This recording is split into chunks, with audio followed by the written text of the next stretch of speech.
Sebelumnya Luli yang telah memenangkan turnamen Stormcloud, ia lantas melanjutkan festival Stormcloud yaitu Stormcloud Catastrophe, di mana ia harus turun ke dunia para player dan membunuh para player sebanyak mungkin, dan Luli juga mendapatkan misi dari Wuyu yaitu membunuh 1000 player.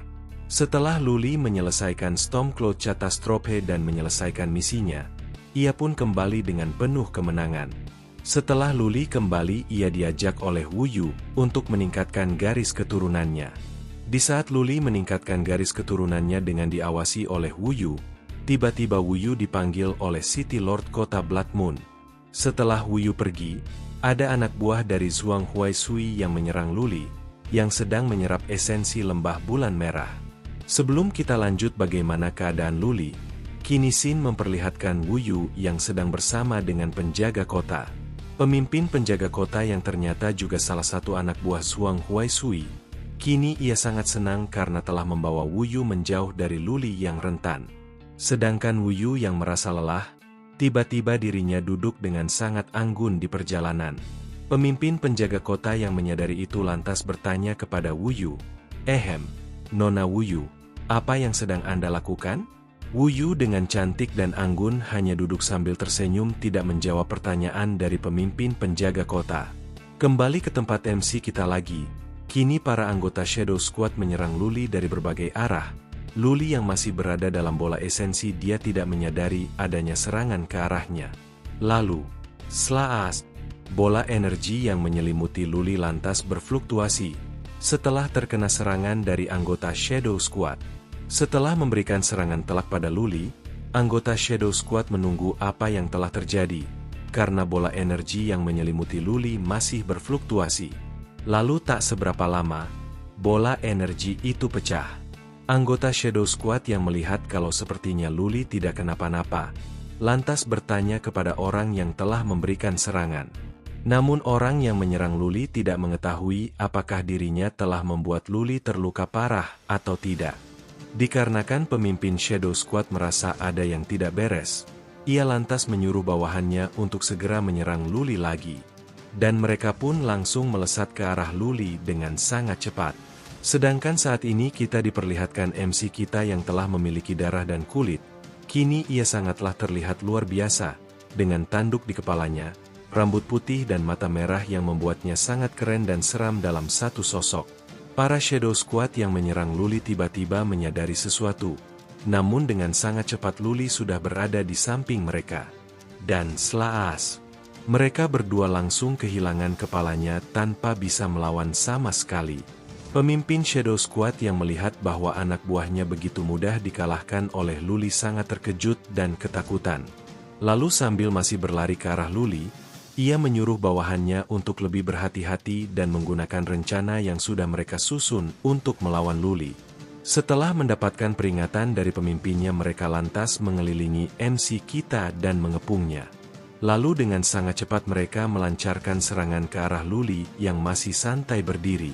Mereka langsung melesatkan serangan bertubi-tubi kepada Luli, dari kiri ke kanan, dari bawah ke atas, dan dari belakang ke depan. Luli yang melihat serangan sengit mereka terus menghindarinya dengan sangat cepat. Dan tanpa mereka sadari tiba-tiba dada mereka sudah berlubang. Orang-orang itu yang menyadarinya sangat terkejut dan ketakutan. Luli yang melihat itu hanya menggenggam tangannya dengan santai. Pemimpin Shadow Squad yang melihat itu sangat marah. Dia lantas merangsang maju dengan penuh tenaga. Dengan sangat cepat ia telah berada di hadapan Luli dan melancarkan serangannya. Luli yang melihat itu lantas menangkisnya sambil melompat ke belakang. Pemimpin Shadow Squad yang menyadari serangannya dihalangi oleh Luli, lantas bergerak maju lagi hendak menyerang. Namun Luli yang melihat itu hanya tersenyum mengejek. Dan tiba-tiba salah satu lengan pemimpin Shadow Squad terputus. Ia yang menyadari itu sangat terkejut. Lalu ia pun melompat ke belakang. Sambil melihat Luli yang masih di depannya, pemimpin Shadow Squad bergumam dalam hati. Sialan, ada yang salah dengan informasi orang ini. Seharusnya dia tidak sekuat ini jika sesuai dengan informasi yang didapat. Lalu ia pun mengingat ucapan dari asisten Zhuang Huaisui, bahwa misi pembunuhan Luli tidak boleh gagal, karena kalau gagal nyawa mereka taruhannya. Setelah mengingat apa yang akan terjadi jika misinya gagal, ia pun berteriak agar orang-orangnya berkumpul. Setelah mereka berkumpul, ia lantas menyuruh orang-orangnya untuk memberikan kekuatan mereka kepadanya. Anggota Shadow Squad yang mendengar itu lantas memberikan energi mereka kepada pemimpin mereka. Pemimpin Shadow Squad yang mendapatkan energi dari anak buahnya lantas mengeluarkan aura hijau yang sangat dahsyat di seluruh tubuhnya. Luli yang melihat perubahan orang di hadapannya tidak gentar. Ia hanya melihatnya dengan senyuman tipis. Pemimpin Shadow Squad yang melihat itu geram, ia lantas mengayunkan pedangnya ke belakang hendak menebas Luli dengan sekuat tenaga. Luli yang melihat serangan itu tidak gentar, ia lantas melesat ke arah pemimpin Shadow Squad sambil memusatkan energinya ke salah satu tangannya. Dan boom! Luli yang bentrok dengan lawannya terlihat menyedihkan. Nampak Luli yang separuh tubuhnya mengelupas terlihat tengkoraknya. Pemimpin Shadow Squad yang melihat Luli sedang kebingungan, ia lantas menyerangnya lagi. Dan slaas! Luli yang melihat itu hanya bisa menghindar ke bawah. Meskipun kini semua darah dan kulitnya mengelupas hanya meninggalkan kerangkanya saja. Dengan regenerasinya yang sangat cepat, Luli langsung menyerang pemimpin Shadow Squad. Dan slaas! Kepala pemimpin Shadow Squad terpisah dari badannya. Setelah Luli mengalahkan pemimpin Shadow Squad, tiba-tiba terdengar suara tepuk tangan di sampingnya. Dan yang ternyata itu adalah si cantik kita Wu Yu. Sambil tersenyum dengan sangat manis, Wu Yu mengucapkan selamat kepada Luli karena telah meningkatkan garis keturunannya, dan bahkan mampu mengalahkan pasukan elit milik Zhuang Huaisui. Luli yang melihat bahwa Wu Yu telah kembali kebingungan. Namun si cantik kita malah melihat apa yang seharusnya tidak dia lihat. Dia yang melihat milik Luli sangat fokus. Karena sangat besar dan kokoh. Kek ayam jago, namun imut. Luli yang menyadari itu langsung malu dan menutupinya. Wu Yu yang melihat tindakan Luli sangat marah. Buka Buka tidak. Aku masih mau lihat ayam jagonya. Dikarenakan Luli tidak mau membukanya, Wu Yu lantas berkata sambil menyentuh bibirnya. Aku sangat puas dengan barangmu. Jadi akan kukabulkan apapun permintaanmu. Lah kalau Mimin udah pasti minta apa? Ya guys ya. Hahaha. Lanjut. Namun karena MC kita otaknya sangat lurus dan tidak memiliki hasrat duniawi, dia dengan sangat serius menjawab bahwa dirinya ingin tahu tentang Hanisia, atau kita panggil Hani saja biar mudah ya guys ya. Wu Yu yang mendengar nama itu langsung menghela nafas, lalu menjawab dengan tidak berdaya bahwa orang itu sudah menghilang. Luli yang mendengar berita bahwa kakaknya menghilang dan ada kemungkinan mati hanya bisa terdiam. Lalu dengan sangat sedih, Luli bertanya kepada Wu Yu apa yang sebenarnya terjadi kepada kakaknya. Wu Yu yang mendengar itu melihat Luli dengan tatapan tajam. Setelah Wu Yu mengetahui bahwa Luli sangat terguncang dengan berita hilangnya muridnya, yaitu Han Yi, ia lantas bertanya kepada Luli untuk memastikan sesuatu. Sebelum aku menjawab pertanyaanmu, aku penasaran dengan apa yang sebenarnya terjadi? Karena semenjak kau mendengar nama Han Yi adalah muridku di platform Stormcloud, kau langsung mencariku. Dan bahkan kau membuat pertunjukan yang sangat menarik di pertandingan untuk membuatku tertarik padamu. Aku sadar kau mendekatiku pasti ingin tahu tentang muridku. Jadi yang ingin ku ketahui, siapa Han Yi itu bagimu? Tanya Wu Yu dengan sangat serius kepada Luli. Luli yang mendengar pertanyaan dari Wu Yu menjawab dengan serius, bahwa Han Yi adalah kakak pertamanya. Lalu kita diperlihatkan masa lalu Luli yang masih di panti asuhan. Di saat Luli kecil bersama dengan Ah Feng sedang dirundung oleh 3 anak lainnya. Di sana nampak Ah Feng yang sangat ketakutan. Dia yang saat ini meminta kepada orang yang berada di hadapannya untuk mengembalikan boneka kelinci miliknya. Karena boneka itu adalah boneka yang telah diberikan oleh almarhum ibunya. Para perundung yang mendengar itu hanya mengejeknya. Dan bahkan pemimpin perundung itu semakin menjadi-jadi setelah mendengar berita tersebut. Ia lantas memegang kedua lengan boneka kelinci hendak merusaknya. Dijelaskan bahwa pemimpin perundung adalah anak dari pemilik panti asuhan. Oleh karena itu dia sangat semenah-menah kepada anak yang menurutnya sangat mengganggu. Lalu dengan sekuat tenaga pemimpin perundung lantas menguatkan cengkeramannya hendak merusak boneka kelinci. Ah Feng melihat itu lantas menangis histeris. Dia sangat ketakutan jika boneka miliknya akan rusak. Luli kecil yang melihat itu sangat geram. Ia lantas mengeluarkan sebuah benda yang sangat tajam hendak menyerang anak-anak nakal yang berada di hadapannya. Namun sebelum Luli melancarkan niatnya, tiba-tiba ada seorang anak yang datang dari belakang dengan membawa sebuah sapu hendak memukul ketiga berandalan itu. Dan Baang. Anak itu lantas memukul pemimpin perundung itu dengan sapu pengusir janda. Lalu ia pun menghajar ketiga perundung itu dengan sapunya tanpa ampun, sampai membuat mereka menangis memohon ampun. Setelah diampuni oleh anak itu, ketiga anak berandalan itu lantas pergi dari sana dengan terbirit-birit sambil mengancam anak yang telah menghajar mereka. Luli yang melihat anak yang menolongnya masih waspada. Ia bertanya kepada anak itu, "Siapa kau? Dan kenapa kau menolong kami?" Anak itu dengan sangat keren menjawab, "Aku adalah Han Yixia, yang kita panggil Han Yi." Lalu dia melanjutkan berkata, "Tidak peduli seburuk apapun dunia ini dan situasinya, tetaplah tersenyum, dan semuanya akan baik-baik saja." Kembali ke saat ini, Luli dengan sungguh-sungguh berkata kepada Wu Yu, bahwa Han Yi adalah keluarga yang berharga baginya. Wu Yu yang mendengar itu lantas mengingat ucapan Han Yi sebelumnya. Di saat ia habis melatih Han Yi, di mana Han Yi meminta kepada Wu Yu untuk memberinya peralatan tempur lagi. Sambil sangat percaya dirinya, Han Yi melanjutkan perkataannya, bahwa dirinya memiliki dua adik, dan dirinya ingin memberikan peralatan kepada kedua adiknya. Setelah mengingat itu, Wu Yu lantas berkata kepada Luli, "Infernal Purgatory." Luli yang mendengar itu kebingungan. Lalu Wu Yu menceritakan kepada Luli apa yang sebenarnya terjadi, di mana Han Yi yang sangat luar biasa telah memenangkan 10 pertandingan beruntun, dan bahkan telah mengalahkan King of Night dan mendapatkan gelar raja tak terkalahkan di turnamen Stormcloud. Setelah Han Yi mendapatkan 10 kemenangannya tanpa balas, ia lantas memasuki Stormcloud Tribulation. Wu Yu yang saat itu mengantar kepergian Han Yi masih ingat ucapan terakhirnya yang penuh kebanggaan bahwa dirinya pasti akan kembali dengan penuh kemenangan. Namun itu adalah kali terakhir dirinya bertemu dengan Han Yi. Karena setelah 4 jam Han Yi memasuki gerbang Stormcloud Tribulation, ia tak kunjung keluar. Dan setelah itu Wu Yu mencari Han Yi kemana-mana hingga bertanya kepada orang dengan penuh mata di sekujur tubuhnya.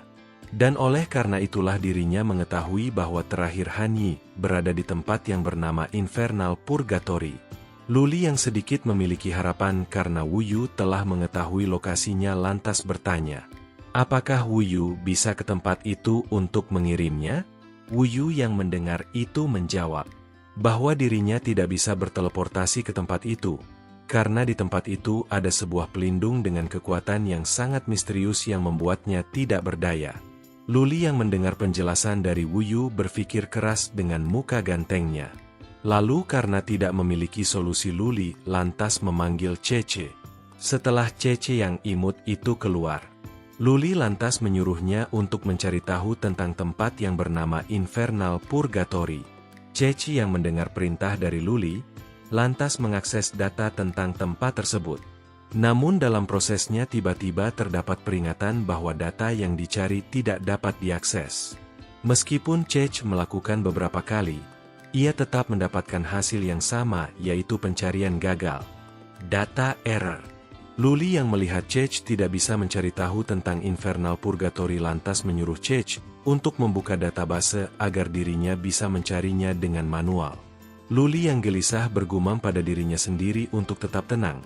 Dia yakin semua kebenaran tentang kakaknya pasti ada di tempat yang bernama Infernal Purgatory. Lalu Luli memasukkan sandinya untuk mengakses database sebagai orang yang telah mengembangkan game tersebut. Setelah Luli berada di tempat terkumpulnya data, Ia lantas mencari tahu tentang Infernal Purgatory. Namun sebelum dirinya bisa mengakses data, tiba-tiba muncul peringatan yang akan membuat Luli dikeluarkan dari akses database. Luli yang melihat itu tidak gentar. Ia terus mencoba memasuki data tentang Infernal Purgatory. Namun dikarenakan Luli sangat ngolot tidak memperdulikan peringatan dari sistem, ia pun diusir paksa dari database. Setelah Luli dikeluarkan, dia sangat kebingungan dengan apa yang sebenarnya terjadi. Kok bisa dirinya yang seorang pengembang game tidak bisa mengakses tempat tersebut? Lalu Yu yang melihat Luli kebingungan dan merasa kalau tidak percaya padanya. Ia pun lantas menyuruh Luli untuk mencarinya sendiri, karena dirinya tidak bisa berbuat apa-apa mengenai hilangnya Han Yi. Oh ya, catatan di sini Wu Yu adalah NPC ya guys ya. Jadi dia tidak mengetahui apa yang sedang Luli lakukan. Lanjut. Luli yang mendengar ucapan dari Wu Yu dan bahkan telah mendapatkan hasil yang sangat tidak memuaskan tentang informasi tempat Infernal Purgatory. Ia pun memutuskan akan mencari tahu tentang Infernal Purgatory sendiri, dengan cara pergi ke sana. Setelah mengetahui apa yang perlu ia lakukan selanjutnya untuk menemukan hilangnya kakak pertamanya, Luli lantas bertanya kepada Wu Yu bagaimana cara untuk pergi ke dunia lain. Wu Yu yang mendengar pertanyaan Luli lantas memberitahukan kepada Luli bahwa dirinya tidak tahu cara untuk pergi ke dunia lain, karena dirinya hanya mengetahui sampai Stormcloud Tribulation. Dia juga memberitahukan kepada Luli bahwa Han Yi pergi ke tempat itu setelah membangkitkan garis keturunannya sebanyak 2 kali. Dia juga menambahkan, kalau Luli tidak memiliki kesempatan untuk menyelamatkan kakaknya jika kekuatannya masih sangat lemah. Luli yang mendengar itu lantas berpikir keras. Sedangkan Cece yang mengetahui sesuatu lantas mengatakan bahwa dirinya tahu cara untuk pergi ke dunia para player. Dengan sangat bersemangat, Luli yang mendengar itu lantas mengatakan kepada Cece untuk menunjukkan jalannya. Lalu Luli pun berpamitan kepada Wu Yu akan pergi ke dunia para player. Wu Yu yang mendengar itu lantas menyetujuinya. Dia sambil tersenyum manis berkata, "Baiklah, akan kutunggu kabar baik darimu." Dan saat ini kita diperlihatkan adanya pertempuran di suatu tempat. Di sana nampak banyak monster serangga yang dibakar habis oleh seseorang menggunakan sihirnya. Dan ternyata orang yang telah mengalahkan monster serangga itu adalah Ah Feng. Dengan sok keren Ah Feng membakar para monster di hadapannya dengan sangat mudah. Para perempuan yang bersama Ah Feng yang melihat tindakan heroiknya sangatlah senang sambil bergegas ke arah Ah Feng. Dan kini wanita yang bersama Ah Feng bertambah 1 ya guys ya. Sambil bertingkah manja mereka sangat bangga bisa mengenal Ah Feng yang gagah dan luar biasa. Ah Feng yang tidak sengaja melihat belahan curah gunung, hanya bisa menghela nafas panas. Udah nggak tahan lagi. Lalu mereka pergi ke tempat lain hendak melakukan sesuatu. Namun saat di perjalanan ingin bermain dengan ketiga gadis itu, tiba-tiba kelompok Ah Feng dikepung dari berbagai sisi oleh player pencuri. Ah Feng yang menyadari orang yang menghampirinya tidak memiliki niat baik lantas melindungi para gadis yang berada bersamanya. Karena kita sebagai lelaki harus selalu menjaga wanita cantik ya guys ya. Di saat Ah Feng bersiap akan menyerang orang-orang yang berada di hadapannya, tiba-tiba dari belakang ada sosok yang berniat jahat kepadanya. Dan slash! Ah Feng terkena serangan mendadak dari arah belakangnya. Ah Feng yang menyadari itu sangat terkejut. Ia tidak mengerti apa yang sebenarnya terjadi. Dan ternyata orang yang menyerang Ah Feng adalah ketiga gadis yang selama ini berburu bersamanya. Ah Feng yang melihat mereka bertiga telah mengkhianatinya sangat terpukul. Apalagi dikhianati oleh gadis cantik. Lalu mereka bertiga pun memperkenalkan dirinya kepada Ah Feng bahwa mereka bertiga adalah 3 kecantikan dari Northward Guild. Dan ternyata mereka bertiga adalah laki-laki yang menggunakan avatar sebagai wanita. Kukira lubang. Ternyata batang. Menyakitkan sekali. WKWKWK. Ah Feng yang menyadari bahwa dirinya selama ini bersama batang bukan lubang sangatlah marah. Dengan aura membunuhnya, ia ingin menghabisi mereka dengan tangannya sendiri. Para perampok yang melihat bahwa Ah Feng hendak melawan lantas melesat ke arahnya. Dan, boom! Mereka berdua langsung dihantam menggunakan jurus kepalan janda membara. Setelah membuat kedua lawannya tumbang, Ah Feng lantas bersiap akan menghabisi para kroco yang datang melawannya. Dan, wos! Ah Feng mengeluarkan jurus apinya yang membara kepada kroco yang hendak mendekatinya. Namun di saat Ah Feng masih mengeluarkan jurusnya, tiba-tiba nampak sebuah anak panah yang melesat ke arahnya dengan sangat cepat. Ah Feng yang menyadari itu tidak sempat menghindar atau menangkisnya. Dan ia pun terkena serangan anak panah itu dengan telak. Yang ternyata itu adalah serangan dari wanita elf yang sebenarnya Batang. Lalu kucing Batang pun melesat ke arah Ah Feng dengan sangat cepat sambil mengumpulkan energinya di kedua tangannya. Lalu, blaar! Serangan kucing Batang itu bentrok dengan serangan Ah Feng yang tiba-tiba. Setelah menangkis serangan dari beberapa orang, Ah Feng merasa sangat kelelahan. Dan apalagi sekarang ini dirinya sudah tidak memiliki potion lagi. Ketiga wanita berbatang yang melihat Ah Feng sangat kelelahan mengejeknya. Mereka berkata kepada Ah Feng, kalau dia adalah lelaki bodoh yang memberikan semua potionnya kepada mereka bertiga. Lalu mereka juga memberitahukan kepada Ah Feng jika kelompok mereka sudah mengepung area di sekitarnya. Dan mereka akan mengambil semua peralatan dari Ah Feng sampai habis tak tersisa. Jadi di sini kalau player mati akan menjatuhkan item yang digunakannya ya guys ya. Dan setelah mereka mati, player itu akan dihidupkan di dekat tempat player itu mati. Ya gitulah penjelasannya di sini. Kalau nanti ada info lagi Mimin kasih tahu. Sekarang kita lanjut terlebih dahulu. Ah Feng yang mendengar itu lantas menghela nafas dengan berat. Lalu sambil mengeluarkan jari tengahnya dia lantas mengucapkan kata-kata mutiara. Dari semua hewan sampai jajan pencok. Orang-orang yang mengepung Ah Feng yang mendengar itu sangat kesal. Lalu salah satu dari mereka yang tidak tahan langsung menyerang ke arah Ah Feng dengan memusatkan energinya di pedangnya. Ah Feng yang menyadari itu hanya bisa terdiam dan menyesali semua tindakannya karena telah terlalu percaya kepada wanita. Dia juga sadar kalau saat ini dirinya sudah tidak berdaya lagi. Lalu nampak Ah Feng diserang dari dua sisi. Dan slash!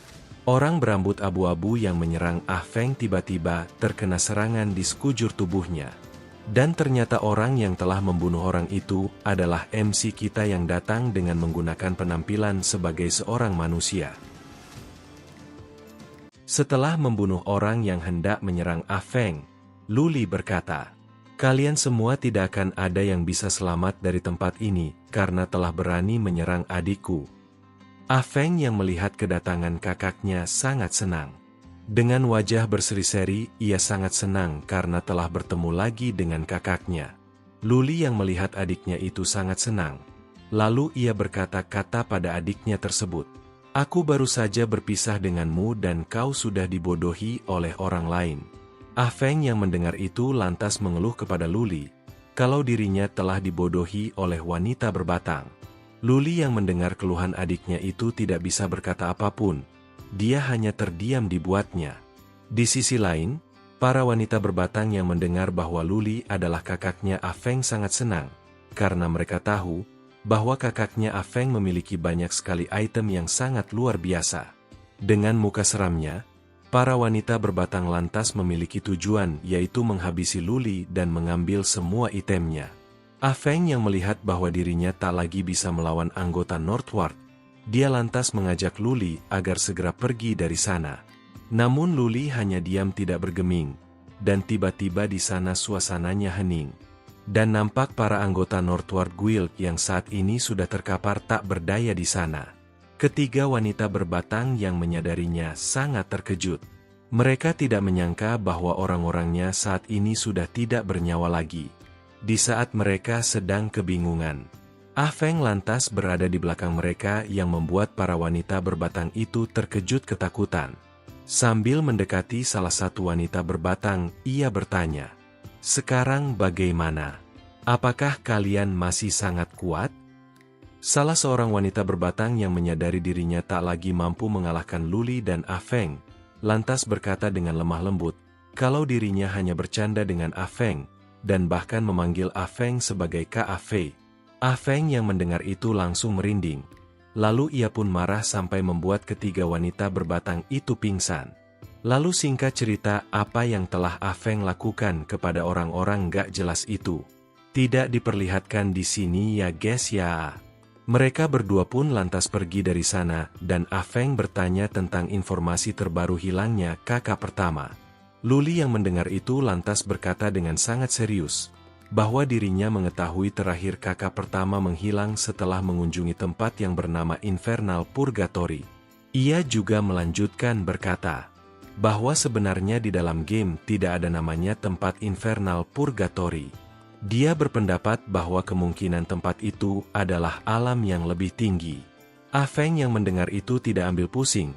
Ia hanya mengatakan bahwa yang penting mereka sudah mengetahui petunjuk dan sekarang sudah memiliki tujuan untuk menemukan kakak pertama. Dan ia juga mengatakan bahwa dirinya akan mengikuti pengaturan yang diberikan oleh Luli untuknya. Lalu mereka pun pergi ke kota dan akan menjual semua barang yang mereka miliki setelah menjarah para player. Singkat cerita, kini kita sudah berada di kota selatan, kota Nakende. Ah Feng yang sebelumnya berkata tidak akan percaya lagi sama wanita. Kini ia langsung menggoda wanita penyihir, setelah melihat kecantikannya. Setelah mereka berjalan cukup jauh, mereka pun sampai di tempat para player menjual itemnya yang sudah tidak digunakan. Orang botak kek Zeus yang menjaga toko saat ini sedang bosan karena hanya mendapatkan sedikit item dari para player. Lalu tak lama kemudian datang Luli dan Ah Feng yang menjual itemnya kepada orang itu. Dengan melihat item yang sedang Luli jual, orang itu berkata akan membelinya seharga 95.000 koin emas. Ah Feng yang mendengar harganya sangat bersemangat, sampai-sampai matanya menjadi dolar. Luli tidak langsung menjawab. Dia hanya memuji rambut penjaga toko kalau rambutnya itu sangat bagus dengan model seperti Zeus. Penjaga toko yang mendengar itu sangat senang. Ia lantas memegang tangan Luli seperti memegang tangan pasangannya, dan berkata, kau memiliki mata yang bagus pemuda. Aku akan menaikkan harga barangmu menjadi 10%. Yang ternyata apa yang Luli katakan adalah kode game untuk mendapatkan keuntungan. Ah Feng yang mengetahui ada cara seperti itu pun terkejut. Lalu Luli memberitahukan kepada Ah Feng bahwa pembuat karakter itu adalah orang yang sangat gabut, karena dirinya memiliki masalah kesehatan tentang rambutnya yang membuat dirinya botak. Ia pun memberikan kode khusus untuk NPC buatannya. Dikarenakan mereka kini banyak uang, sistem memberikan mereka title sebagai bertonton kekayaan. Lalu Luli memiliki rencana untuk menjual item dengan kelas yang lebih tinggi di rumah lelang yang ada di kota tersebut. Setelah mereka berjalan tak jauh dari sana, mereka lantas sampai di sebuah bangunan yang sangat mewah dengan banyak orang yang mengerumuninya. Di sana orang-orang sedang mengantri untuk memasuki rumah lelang, karena untuk memasuki rumah lelang, mereka harus memiliki 10.000 koin emas untuk membayar masuknya saja. Di saat ada seorang bocah miskin yang hendak masuk dan bahkan memaksa ingin masuk, kedua penjaga pintu masuk sangat kesal. Mereka menyuruh agar bocah itu untuk segera pergi dari sana. Di saat bocah itu takut dan menyesal telah memaksakan diri untuk memasuki rumah lelang, tiba-tiba MC kita dan Ah Feng datang di belakang bocah itu. Mereka berkata bahwa bocah itu adalah kelompoknya. Kedua penjaga yang melihat siapa Ah Feng, mereka lantas menyambutnya dan menyuruhnya untuk segera masuk dan tidak usah mengantri seperti orang lain. Setelah mereka memasuki rumah lelang, anak yang mereka bawa mengucapkan terima kasih kepada Luli dan Ah Feng, lalu pergi sendiri, karena dirinya tahu kalau tetap bersama mereka, dirinya akan menjadi pengganggu. Setelah anak itu pergi, datang wanita dengan setelan yang sangat rapi sambil membawa nampan. Lalu wanita itu memberikan kartu VIP hitam kepada Ah Feng. Dan kartu itu memiliki banyak kegunaan. Salah satu kegunaannya yaitu menjual barang hanya dikenakan tarif komisi 5%, dan bahkan mendapatkan pinjaman dari rumah lelang. Tapi bukan pinjol ya guys ya. Ah Feng yang melihat itu langsung mengambil kartu itu dengan sangat sopan dan anggun. Dan tak lupa dia juga menggoda wanita tersebut. Memang muka playboy ya gini WKWKWK. Luli yang melihat tingkah adiknya yang tidak bisa diatur itu hanya bisa menepuk jidatnya karena frustasi. Setelah Luli dan Ah Feng menawarkan ingin menjual barang di tempat lelang, wanita yang menyambut mereka lantas mempersilahkan mereka untuk memasuki ruangan pribadi untuk mengobrol dengan rasa nyaman. Setelah mereka disuguhi kopi oleh wanita yang bernama Yuyun, wanita itu lantas memuji mereka. Karena mereka telah mempercayakan item berharga kepada pihak dirinya sebagai rumah lelang. Dia juga memberi jaminan bahwa rumah lelang mereka akan menjual item mereka dengan harga tinggi. Wanita itu juga memuji item yang bernama Lightsaber yang ia bawa. Ini adalah item yang sangat berharga dan bahkan banyak peminatnya. Tak lupa ia juga mengundang Luli dan Ah Feng untuk mengikuti acara lelang yang akan segera berlangsung. Ah Feng yang mendengar itu sangat bersemangat. Ia lantas maju dan meminta agar Yuyun mau memandu mereka untuk menghadiri lelang. Sekalian dirinya juga ingin mengenal Yuyu lebih dalam lagi. Dan Baang Luli yang sudah kesal dengan Ah Feng lantas menghajarnya sampai benjol. Setelah itu Luli dan Ah Feng mengikuti lelang yang telah dilaksanakan di sana. Setelah memberi sambutan kepada semua orang, juru lelang lantas mengucapkan akan dimulainya lelang di tempat tersebut. Orang-orang yang hadir lantas bertepuk tangan untuk memeriahkan suasana lelang. Lalu barang yang akan dilelang pun dibawa ke panggung lelang oleh wanita cantik. Dan barang itu berupa biji berwarna oranye dengan nama item Roaring Heart of Flame. Dengan kegunaan sebagai penguat senjata dengan atribut berelemen api. Setelah memperkenalkan barangnya, pemandu lelang lantas memberikan ucapan pemanis seperti kalau seorang hero akan membeli barang tersebut sebagai bahan untuk pembuatan senjatanya, atau membeli barang tersebut untuk aksesoris yang diberikan kepada wanita cantik. Dan penawaran dimulai dengan harga 20.000 emas.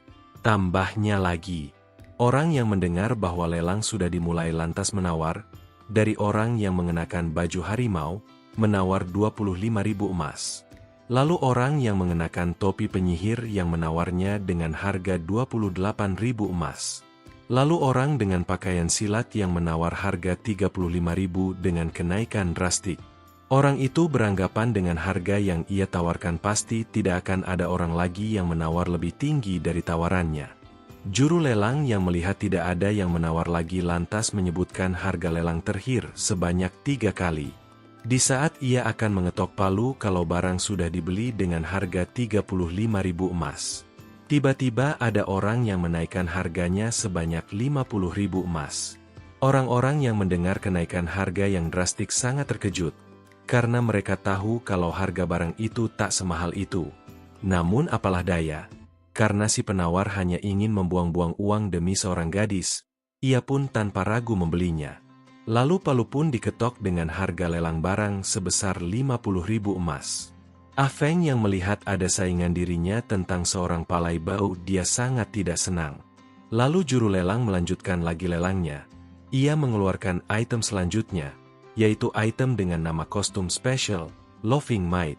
Setelah ia memperkenalkannya, para peserta lelang lantas menawar dari harga 30.000 emas, hingga naik dengan sangat cepat menjadi 45.000 emas. Dan pada akhirnya barang tersebut terjual dengan harga 48.000 emas. Dan ternyata orang membelinya adalah wanita jadi-jadian, entah dia itu wanita, atau apakah seorang pria. Setelah insiden kecil itu, lelang pun masih tetap berjalan. Lalu juru lelang memperkenalkan lagi item berupa sepatu. Dengan kegunaan item tersebut akan memberikan 2% tambahan kecepatan pada si pengguna. Setelah memperkenalkan itemnya, ia lantas memulai harga lelang. Dan tanpa basa-basi orang yang sedang memamerkan kekayaannya di hadapan wanitanya, langsung menawar 80.000 emas. Dan hal tersebut berlanjut. Jika orang itu menawar barang yang ia sukai, semua orang menyingkir tidak ingin bersaing dengan orang kaya generasi kedua itu. Dengan melakukan hal tersebut, wanita yang bersamanya sangat senang, dan ingin bertukar ludah dengan lelaki tersebut. dan mereka pun bertukar ludah sambil menyebutkan harga yang ia tawarkan. Dikarenakan ada orang yang sedang memamerkan kekayaannya, para peserta lelang memutuskan pergi saja dari sana. Sedangkan di sisi MC kita, kini nampak Afeng yang sangat geram dengan perilaku orang itu yang seenaknya melakukan hal tidak pantas di hadapannya.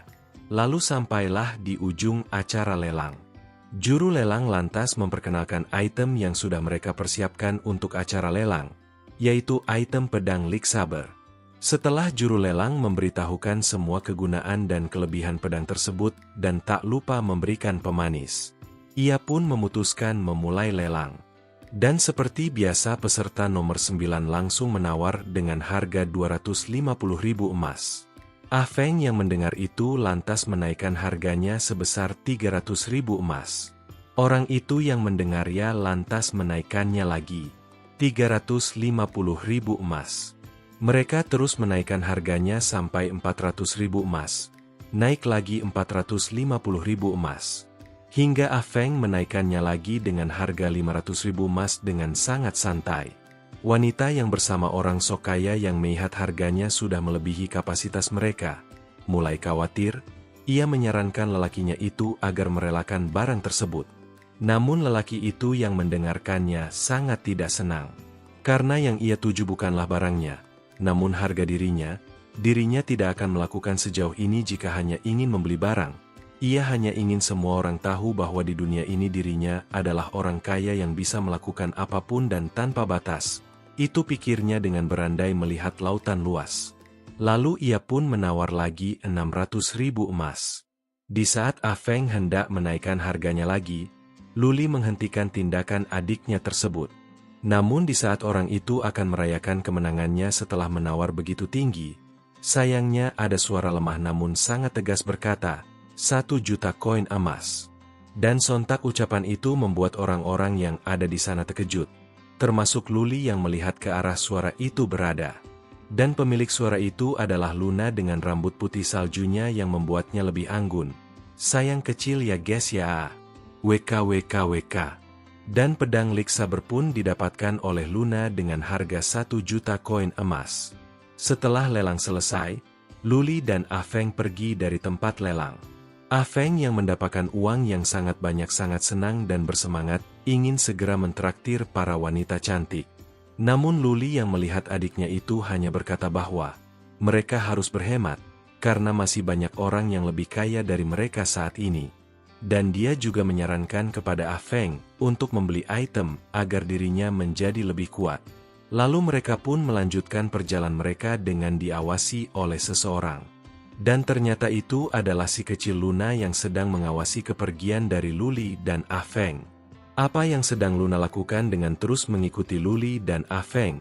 Apakah dia mencurigai MC kita yang sebagai limit boss? Atau apakah Luna adalah seorang mata-mata yang sedang menyelidiki MC kita? Yos bisa kita saksikan di episode selanjutnya ya guys ya.